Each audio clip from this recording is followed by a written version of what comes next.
Hello नमस्कार, स्वागत है आप लोग का फिर से Sumo biology online classes Hindi में। एक बार फिर से आप लोग का तहे दिल से स्वागत। तो हम लोग पढ़ रहे हैं अध्याय पहला जीव जगत।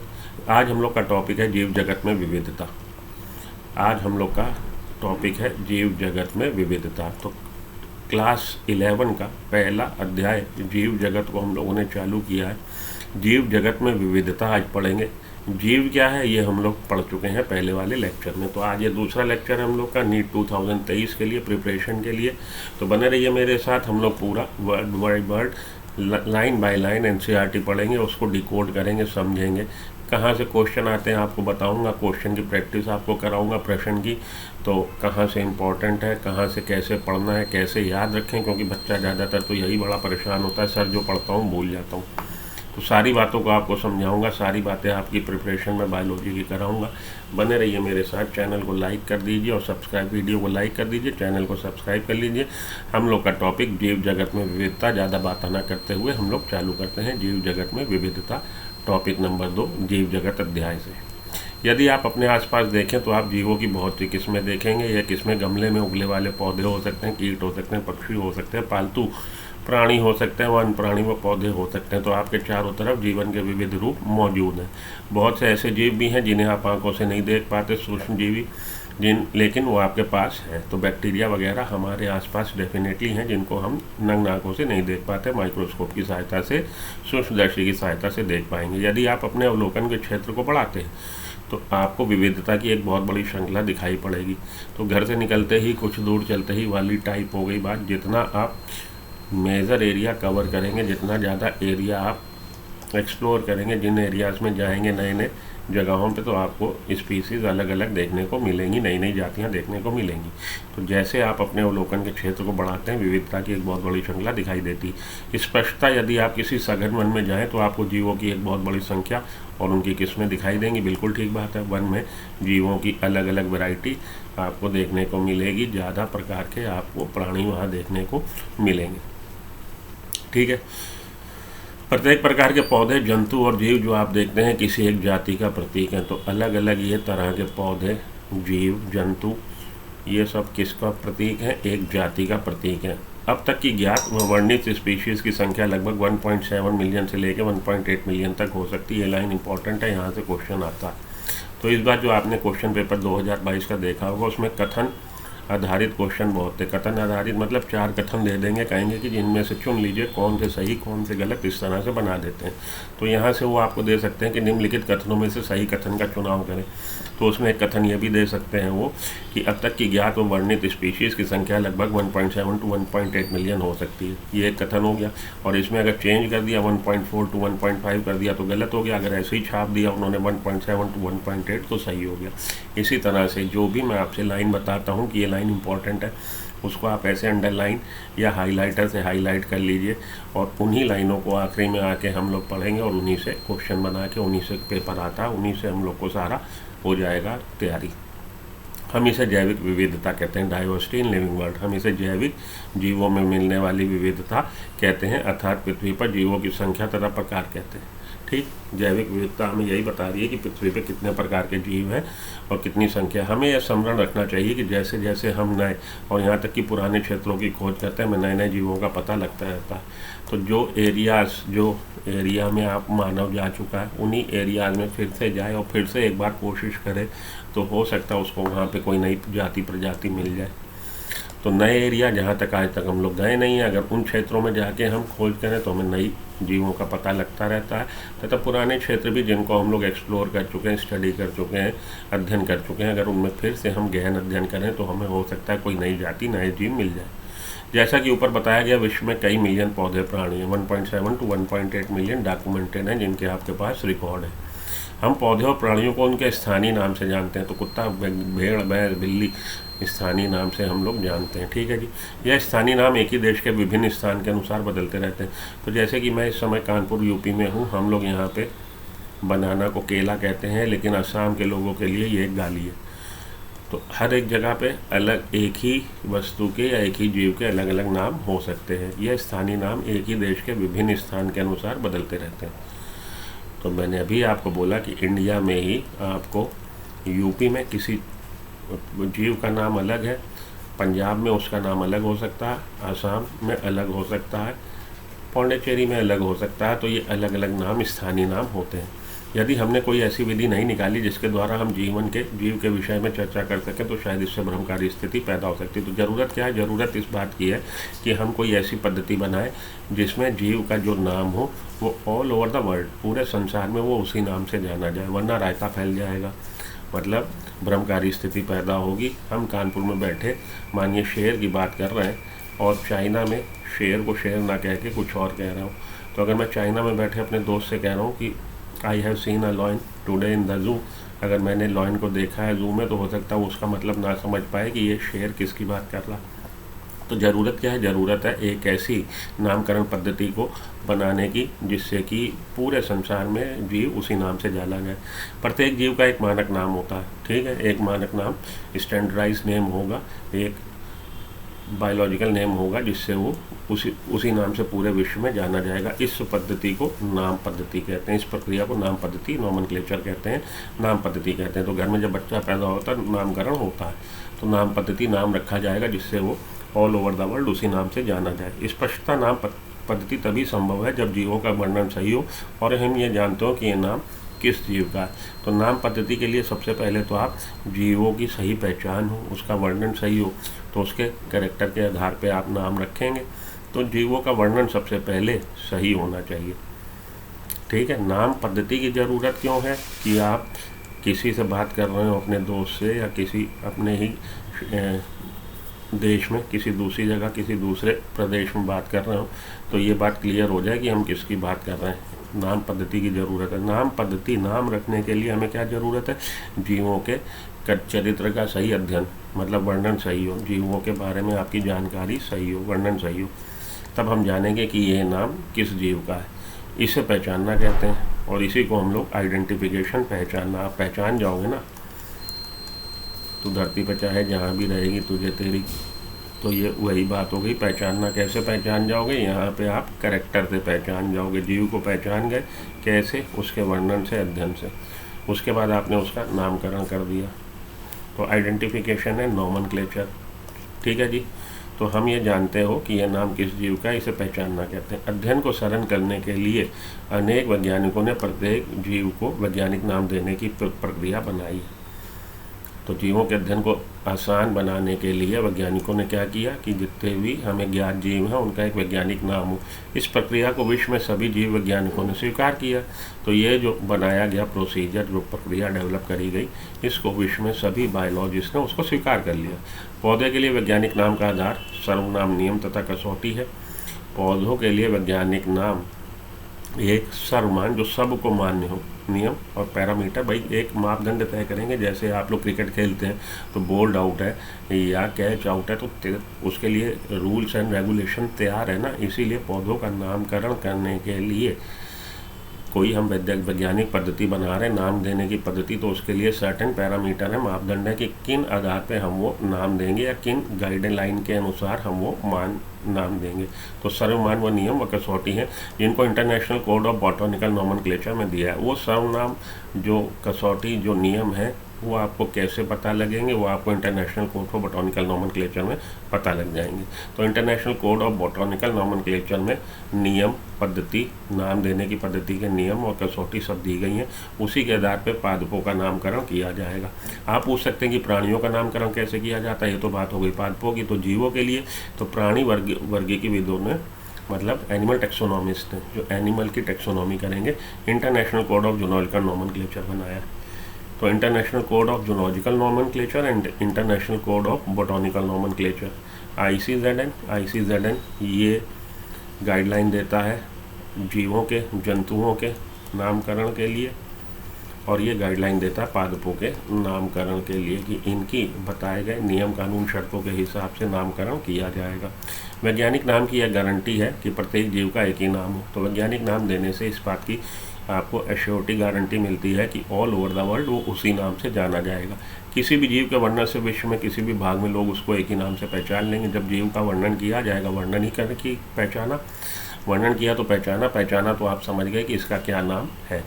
एक ही नाम से जान सकें। यह भी ये सुनिश्चित करते हैं कि एक ही नाम किसी दूसरे ज्ञात जीव का ना, तो अगर एक को नाम दे दिया, जैसे मानव को होमो सैपियंस नाम दे दिया, तो किसी दूसरे जीव को यह नाम नहीं दिया जाएगा। ठीक है जी। जीव वैज्ञानिक ज्ञात जीवों के वैज्ञानिक नाम देने में सर्वमान्य नियमों का पालन करते हैं। तो जीव वैज्ञानिक जो हमारे जीव जो हमारे नोन हैं, जिनको हम जान चुके हैं कि ये स्पीसीज है, उनको वैज्ञानिक नाम देने के लिए सार्वजनिक मान्य नियमों का पालन करते हैं। तो वो नियम क्या है? प्रत्येक नाम के 2 घटक होते हैं कि नाम में 2 घटक होंगे।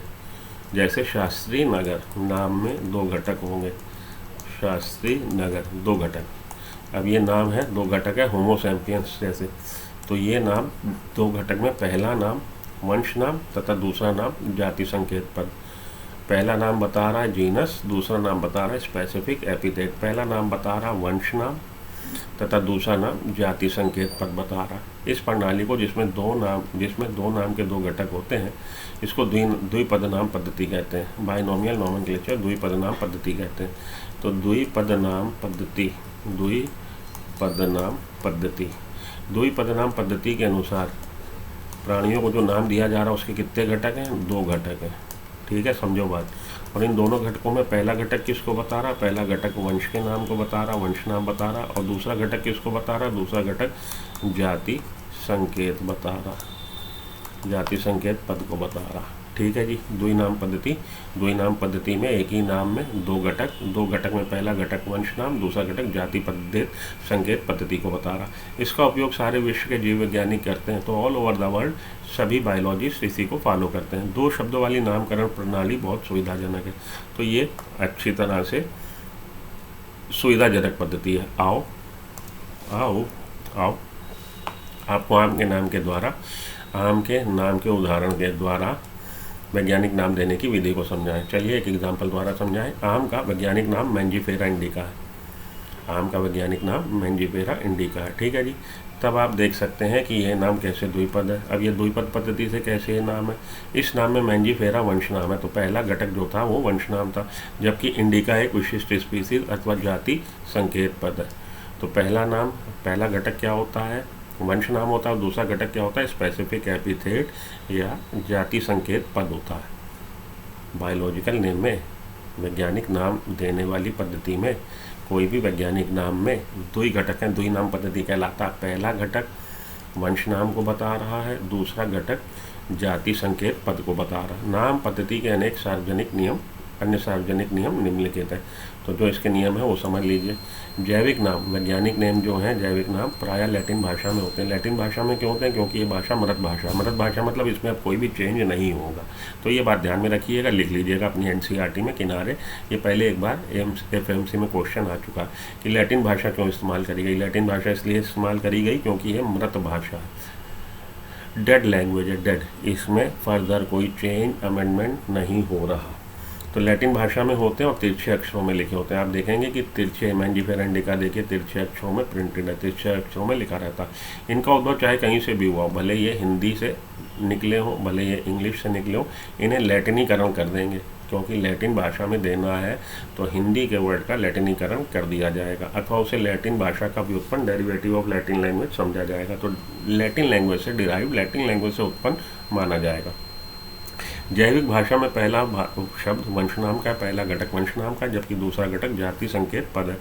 जैविक नाम को जब हाथ से लिखते हैं, मानिए ये प्रिंटेड नहीं है, छपा नहीं हुआ, हाथ से लिखा है, तब दोनों अक्षरों को अलग अलग रेखांकित कर देंगे, अथवा छपाई होगा तो तिरछा लिखा होना चाहिए। यह रेखांकन और रेखांकित जब हमने कर दिया तो उनके लैटिन उद्भव को दिखाता है। ये इस बात का इंडिकेटिव है कि ये जो शब्द है लैटिन भाषा से डिराइव्ड है। पहला अक्षर जो वंश नाम का बताता है वह बड़े अक्षर में होगा। तो मैंजीफेरा इंडिका में पहला अक्षर अल्फ़ाबेट बड़ा अक्षर होगा, जबकि जाति पद में, संकेत पद में छोटा अक्षर होना चाहिए। मैंजीफेरा इंडिका के उदाहरण से आप इसकी व्याख्या कर सकते हैं। ठीक है जी। तो इंग्लिश में जैसे लिखा होता तो और आपको क्लियर हो जाता। पहला अल्फ़ाबेट मैंजीफेरा और इंडिका, तो इसका जो हमारा जीनस है या वंश नाम है उसका पहला अल्फ़ाबेट कैपिटल लेटर से होगा और इसका स्मॉल लेटर से होगा। ये कहने का मतलब है, तो हिंदी में वो चीज़ इतनी खुल के सामने नहीं आती, मैंजी और इंडिका। ठीक है जी, समझ में आ गई बात। चलिए, जाति संकेत पद के बाद अर्थात जैविक नाम के अंत में लेखक का नाम लिखते हैं, तो अंत में हम लोग लेखक का नाम लिखेंगे और इसे एब्रीवेटेड फॉर्म में संक्षेप में लिखेंगे, पूरा नहीं लिखेंगे। उदाहरण मैंजीफेरा इंडिका लिन, यहाँ पे लिन बेसिकली लीनियस को इंडिकेट कर रहा है कि इसको मैंजीफेरा इंडिका का विस्तृत वर्णन लीनियस ने किया था। इसका अर्थ है सबसे पहले स्पीशीज का वर्णन लीनियस ने, कैरोलस लीनियस ने किया था, तो संक्षेप में नाम लिख देंगे वैज्ञानिक का आखिरी में। तो ये सारी बातें आपके लिए इम्पोर्टेंट है, ये पूछा जाता है आपसे घुमा के फिरा के। ये वाली बातें चारों जो आपके नियम हैं इनको आप याद रखिएगा। यद्यपि सभी जीवों का अध्ययन करना लगभग असंभव है, इसीलिए ऐसी युक्ति बनाने की आवश्यकता है जो इसे संभव कर सके। तो सभी जीवों का अध्ययन करना अपने आप में एक दुरूह बात है, संभव नहीं है, इसलिए ऐसी हमें कोई टेक्निक निकालनी चाहिए, कोई जुगाड़ निकालना चाहिए जिससे हम अध्ययन कर सकें। इसी को वर्गीकरण कहते हैं। तो इसी को हम लोग क्लासिफिकेशन कहते हैं कि क्या मतलब क्लासिफिकेशन के द्वारा आप जीवों का एक आउट एंड आउट अध्ययन करने में सफलता पा जाएंगे। भाई 17 से 18 लाख स्पीसीज़, आप एक एक स्पीसीज़ का कहाँ तक अध्ययन कर पाएंगे? नहीं कर पाएंगे। तो अगर हमने उनको अलग अलग वर्गों में बांट दिया, वर्गीकरण कर दिया, तब आप एक बार को उनका अध्ययन कर पाएंगे। क्योंकि वर्गीकरण में अगर आपने एक वर्ग के कैरेक्टर को समझ लिया तो आप समझ जाएंगे उस वर्ग में आने वाले जीवों में वो लक्षण होंगे। वर्गीकरण वह प्रक्रिया है जिसमें कुछ सरलता से दृश्य गुणों के आधार पर सुविधाजनक वर्ग में वर्गीकृत किया जाता है। तो वर्गीकरण में हमने करना क्या है, तो कुछ आसानी से दिखने वाले गुणों के आधार पर हम चीज़ों को या जीवों को वर्गों में बांट देंगे। उदाहरण के लिए हम पौधे तथा प्राणियों और कुत्ता, बिल्ली और कीट को सरलता से पहचान लेते हैं। तो आसानी से दृश्य जो गुणों के आधार पर, भाई कुत्ता आप देख के पहचान जाते हो, तो कुत्ता जितने भी जीव उस तरह के हैं आप कुत्ते में रख दोगे, बिल्ली को बिल्ली में रख दोगे, तो आसानी से सरलता से दृश्य गुणों के आधार पर आपने कैटेगरी बना दी। तो पादपों में आप जानते हो पादप चले फिरेगा नहीं, एक जगह फिक्स होगा, ग्रीन कलर का होगा, उसमें जो गुण है धरती के नीचे उसकी जड़ होगी, धरती के ऊपर उसका तना होगा। तो उस आधार पे आप पादपों को पहचान लेंगे और पादप को पादप में रख देंगे। आपने एक सरलता से अध्ययन करने वाले गुणों के आधार पे पादप उसको बता दिया। या जंतुओं को, चलता फिरता प्राणी होगा, 4 हाथ पैर होंगे और खाना खा सकता होगा, ग्रोथ दिखा रहा होगा, तो जंतुओं को आप उस आधार पर बांट देंगे जंतुओं में। तो हम पौधों को अर्थात प्राणियों को कुत्ता, बिल्ली, कीट को सरलता से पहचान लेते हैं। जैसे ही हम इन शब्दों का उपयोग करते हैं उसी समय हमारे मस्तिष्क में इन जीव के कुछ ऐसे गुण आ जाते हैं जिससे आप उनको पहचान सकें और उसको उस वर्ग में पहचान के रख सकें। ठीक है, जैसे ही मैंने बात करी कुत्ता, तो आपके दिमाग में कुत्ते की ही तस्वीर उभरेगी और कुत्ते से रिलेटेड कैरेक्टर ही आपके दिमाग में उठते हैं। कुत्ता भौंकेगा, शेर दहाड़ेगा। आप शेर को नहीं इमेजिन कर लेंगे, मैं कुत्ता बोलूँगा। तो कहने का मतलब ये है, तो कुत्ते के कुछ दृश्य जो गुण हैं वो आपको मालूम है, उसी आधार पे आपने उसको जैसे ही बोला कुत्ता, तो कुत्ता ऐसा होगा। कुत्ते की एक कैटेगरी बनी हुई है, उसमें आप उस प्राणी को रख दोगे अगर उसमें उस तरह के गुण होंगे, कुत्ता होगा। तो जैसे ही हम इन शब्दों का उपयोग करते हैं, कुत्ता, बिल्ली, भेड़, भैंस, बकरी या कीट, उसी समय हमारे मस्तिष्क में इन जीवों के कुछ ऐसे गुण आ जाते हैं, कैसे गुण जो आप देख सकते हैं, और देखने के दृश्य गुणों के आधार पर आपने कैटेगराइज कर दिया, जिससे उसको उस वर्ग में संबंधित है, उस वर्ग में आपने रख दिया। जब आप कुत्ते के विषय में सोचते हो तो आपके मस्तिष्क में क्या प्रतिबिंब होता है? ठीक है जी, अब सोच लीजिए खुद ही। स्पष्टता आप कुत्ते को देखेंगे ना कि बिल्ली को, तो आपके दिमाग में जो अक्स उभरेगा, जो चित्र उभरेगा, वो कुत्ते का ही उभरेगा, बिल्ली का नहीं। अब हम यदि अल्सेशियन के विषय में सोचें तो हमें पता हम किसके विषय में चर्चा कर रहे हैं। ठीक है, कुत्ते में भी डॉबरमैन, अल्सेशियन, पामेरियन, डर्मेशियन अलग अलग ब्रीड है। और जब हम अल्सेशियन की बात करते हैं तो आपके दिमाग में जर्मन शेपर्ड का ही आपके दिमाग में अक्स आएगा। इसी प्रकार मान लो हम स्तनधारी कहना है, तो आप ऐसे जंतु के विषय में सोचोगे जिसके बाएं कान हो, शरीर पर बाल हो और स्तन ग्रंथियाँ हो। इसी प्रकार पौधों में यदि हम गेहूं के विषय में बात करें तो हमारे मस्तिष्क में गेहूं का पौधा आ जाएगा, गन्ने का नहीं आएगा। इसीलिए यदि यह सभी कुत्ता, बिल्ली, भेड़, भैंस, स्तनधारी, गेहूं, चावल, पौधे, जंतु आदि सुविधाजनक वर्ग हैं, ये हमारी कन्वीनियंट से बनाई गई कन्वीनियंटली फॉर्म कैटेगरीज हैं, सुविधाजनक, जिसका उपयोग हम पढ़ने में करते हैं। इन वर्गों की वैज्ञानिक शब्दावली टैक्सा है। और वैसे वर्ग बोल रहे हैं, लेकिन वैज्ञानिक में अगर हम भाषा में बोलेंगे तो हम इनको टैक्सा बोलेंगे। यदि आपको स्वीकार करना चाहिए, यहाँ पर स्वीकार करना चाहिए, टैक्सा विभिन्न स्तर पर सभी वर्गों को बता सकता है। अब आप ये देखिए, टैक्सा ये सभी जो है टैक्सन है, लेकिन ये उनकी लेवल अलग अलग है। जैसे आप बात करें डर्मेशियन या पामेरियन या अल्सेशियन। तो अल्सेशियन की बात कर रहे हैं तो आप समझ रहे हैं कुत्ते की एक वैरायटी की बात कर रहे हैं। कुत्ता ब्रॉडर टर्म हो गया, कुत्ते में आपका अल्सेशियन भी आएगा, डॉबरमैन भी आएगा, पामेरियन भी आएगा, पिटबुल भी आएगा, और आपका पामेरियन, डॉबरमैन, अल्सेशियन, पिटबुल ये सब आ रहे हैं, बीटल ये भी आएगा। तो सब अलग अलग तरह की वैरायटी कुत्ते में आ रहे हैं। और कुत्ता किस में आ रहा है? अब ये अल्सेशियन से ऊपर की आपकी वर्ग हो गया कुत्ता, और कुत्ते से ऊपर वर्ग हो गया जंतु, जानवर। तो जानवर अपने आप में एक टैक्सा है, कुत्ता अपने आप में एक टैक्सा है, अल्सेशियन अपने आप में एक टैक्सा है, लेकिन लेवल अलग अलग है जिसका उपयोग हम पढ़ने में करते हैं। इन वर्गों की वैज्ञानिक शब्दावली टैक्सा है। यहाँ आपको स्वीकार करना चाहिए कि टैक्सा विभिन्न स्तर पर वर्गों को बता सकता है। ठीक है जी। तो गेहूँ, चावल, पौधे। गेहूँ क्या है? पौधे की एक टाइप है, पौधा, उसकी वैरायटी, मतलब पौधे में गेहूँ भी आएगा, चावल भी आएगा, गन्ना भी आएगा। तो लेवल अलग अलग हो जाएगा। यहाँ आपको स्वीकार करना चाहिए कि टैक्सा विभिन्न स्तर पर वर्गों को बता सकता है। पौधा भी एक टैक्सा है, गेहूँ भी एक टैक्सा है। इसी प्रकार जंतु, स्तनधारी, कुत्ता, ये सभी टैक्सा हैं। लेकिन क्या आप जानते हैं कि कुत्ता एक स्तनधारी और स्तनधारी एक जीव है? कुत्ता आ रहा है स्तनधारी में और स्तनधारी जंतु जगत में आ रहा है। इसीलिए प्राणी, स्तनधारी और कुत्ता विभिन्न स्तर पर टैक्सा को बताता है। ठीक है जी। चलिए, गुणों के आधार पर सभी जीवों का विभिन्न टैक्सा में वर्गीकरण कर सकते हैं। अब यहाँ पे देखिए, सबसे पहले वर्गीकरण क्या था कि आप आसानी से दिखने वाले गुणों के आधार पे वर्ग बना दें, वो था वर्गीकरण। अब आप आ रहे हैं टैक्सोनॉमी में। इसीलिए गुणों के आधार पर सभी वर्गों को विभिन्न टैक्सा में वर्गीकृत कर सकते हैं। गुण जैसे कि प्रकार, रचना, कोशिका की रचना, विकासी प्रक्रम तथा जीव की पारिस्थितिकी सूचनाएं आवश्यक हैं, और यह आधुनिक वर्गीकरण अध्ययन के आधार है। ठीक है। इसीलिए विशेषीकरण, पहचान, वर्गीकरण तथा नाम पद्धति ऐसे प्रक्रम प्रणाली है जो वर्गीकी के आधार है।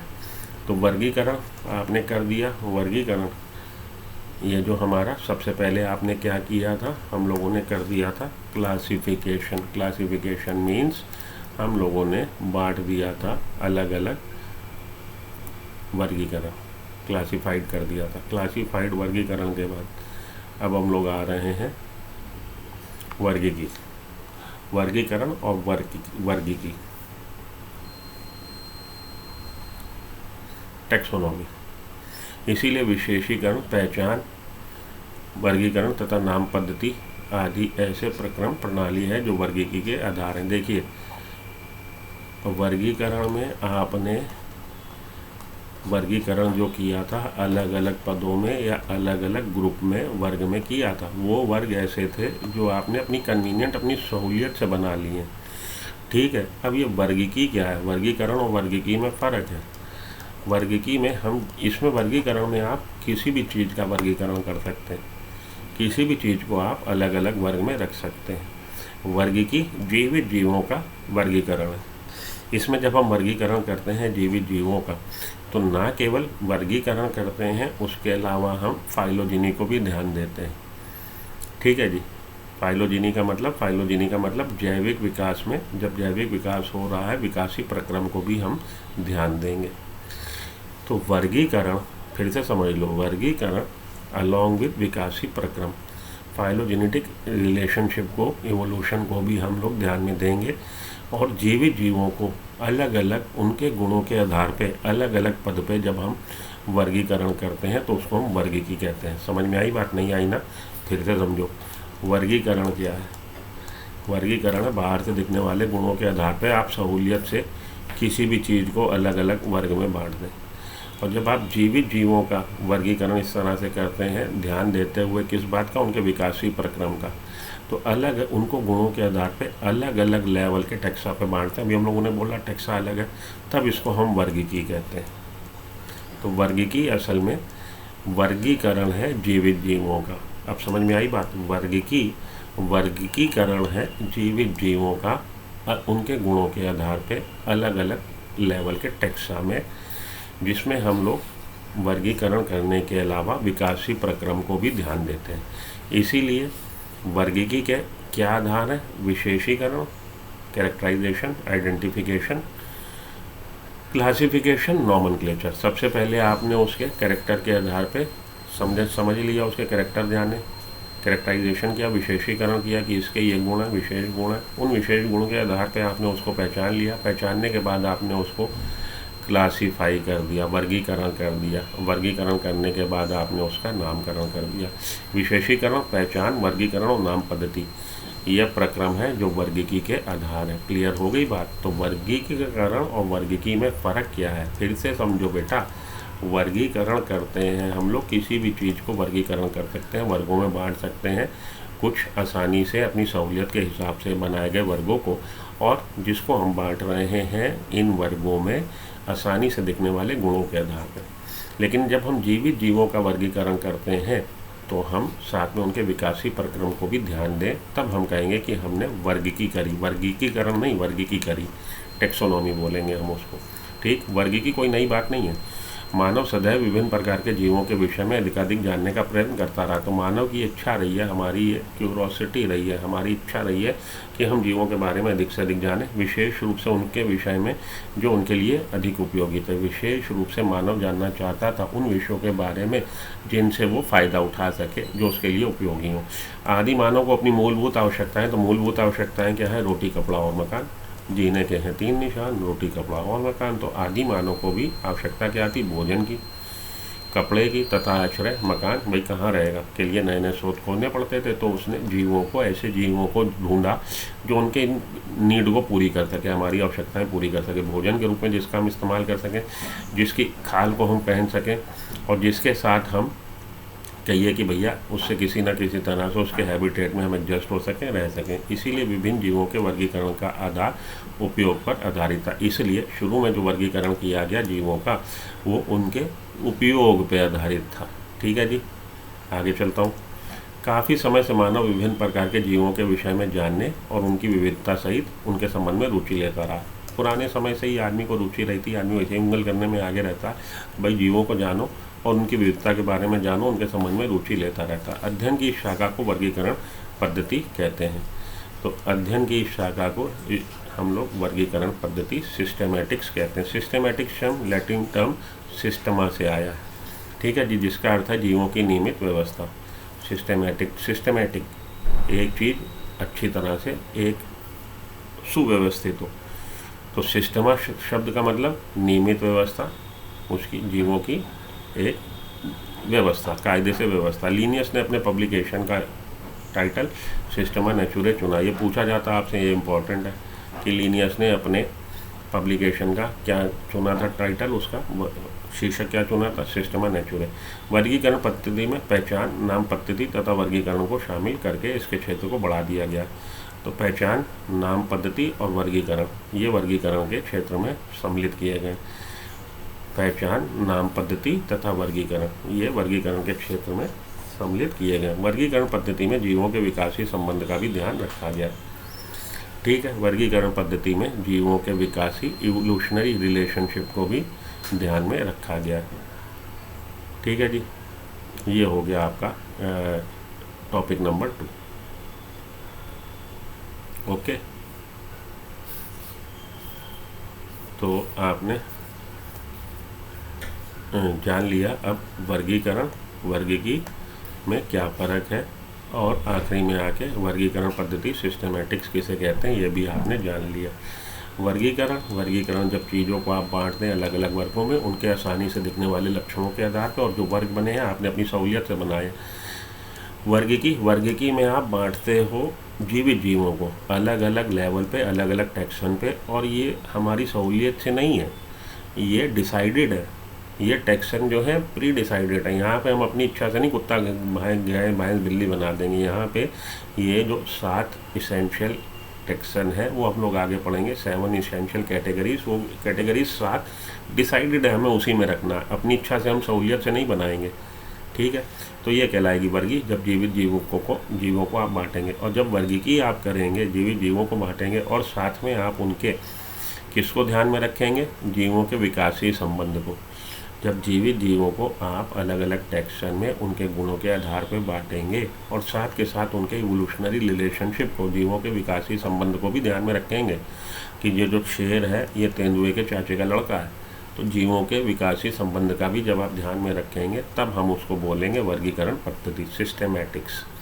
ठीक है जी, 3 टर्म है, तीनों को समझ लीजिए,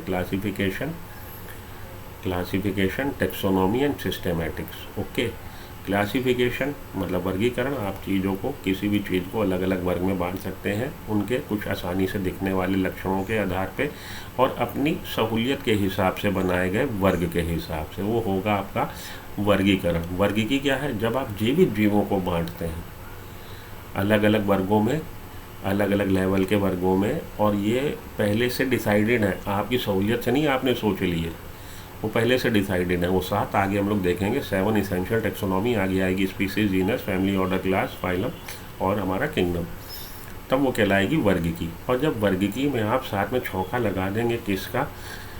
जीवों के विकासी संबंध को भी आप ध्यान में देंगे, तब वो हो जाएगी आपका वर्गीकरण पद्धति, सिस्टेमैटिक्स। क्लियर? अब क्लियर हो गया होगा मेरे ख्याल से आप।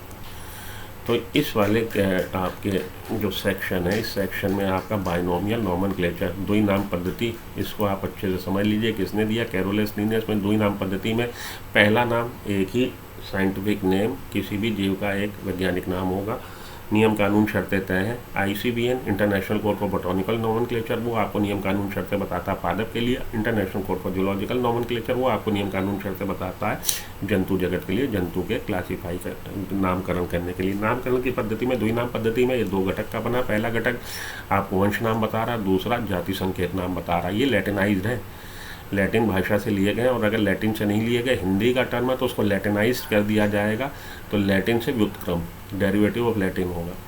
2 नाम होंगे, पहला नाम वंश नाम, दूसरा नाम जाति संकेत पद। अलग अलग लिखे रहेंगे, अगर हैंड रिटन है तो अंडरलाइन कर देंगे, प्रिंटेड है तो इटैलिक्स में होंगे, तिरछे होंगे। पहला नाम हमने जैसे बात कर ली वंश नाम, दूसरा नाम जाति संकेत पद। पहले नाम का पहला अक्षर बड़ा होगा, दूसरे नाम जाति संकेत पद का अक्षर छोटा होगा।